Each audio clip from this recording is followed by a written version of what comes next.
कांवड़ यात्रा एक धार्मिक पद यात्रा है जो सावन मास में की जाती है। इस यात्रा में श्रद्धालु, जिन्हें कांवड़िए कहा जाता है, हरिद्वार, गंगोत्री, गौमुख या गंगा नदी के अन्य तीर्थ स्थलों से गंगा जल लाकर अपने स्थानीय शिव मंदिर में भगवान शिव का अभिषेक करते हैं। कांवड़ यात्रा के प्रमुख उद्देश्य: पहला, भगवान शिव की आराधना। यह यात्रा पूरी तरह शिव भक्ति को समर्पित होती है।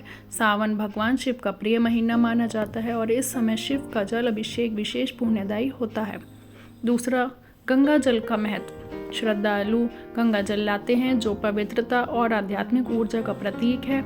इस जल से शिवलिंग का अभिषेक कर पापों का क्षय और जीवन में शांति की कामना की जाती है। तीसरा, तपस्या और आत्मशुद्धि।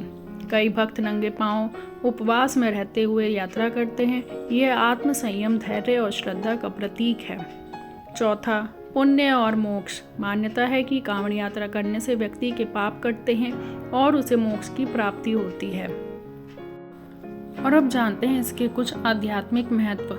यह यात्रा भक्ति, सेवा और समर्पण का प्रत्यक्ष प्रमाण है।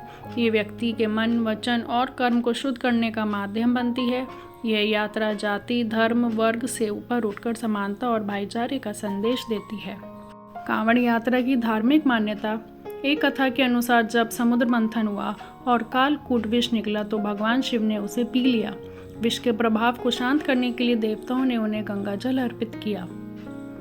उसी परंपरा को याद करते हुए भक्त हर साल गंगा जल लाकर भोलेनाथ को अर्पित करते हैं। और अब जानते हैं कांवड़ यात्रा की कुछ विशेषताएं। कांवड़िए भगवा वस्त्र पहनते हैं और बोले बम के नारे लगाते हैं। यात्रा में ध्वजा, ढोल, नगाड़े, भक्ति गीत और जयकारों से वातावरण भक्तिमय हो जाता है। रास्ते में कई स्थानों पर सेवा शिविर लगाए जाते हैं। भोजन, जल और आराम की व्यवस्था होती है।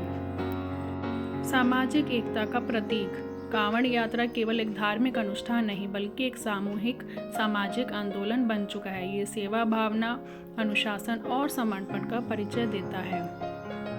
निष्कर्ष: कांवड़ यात्रा न केवल शिव भक्ति का माध्यम है बल्कि ये मनुष्य के आत्मिक उत्थान, सामाजिक एकता और आत्मनियंत्रण का भी प्रतीक है। यह यात्रा हमें सिखाती है कि श्रद्धा और संकल्प के साथ कोई भी कार्य असंभव नहीं है।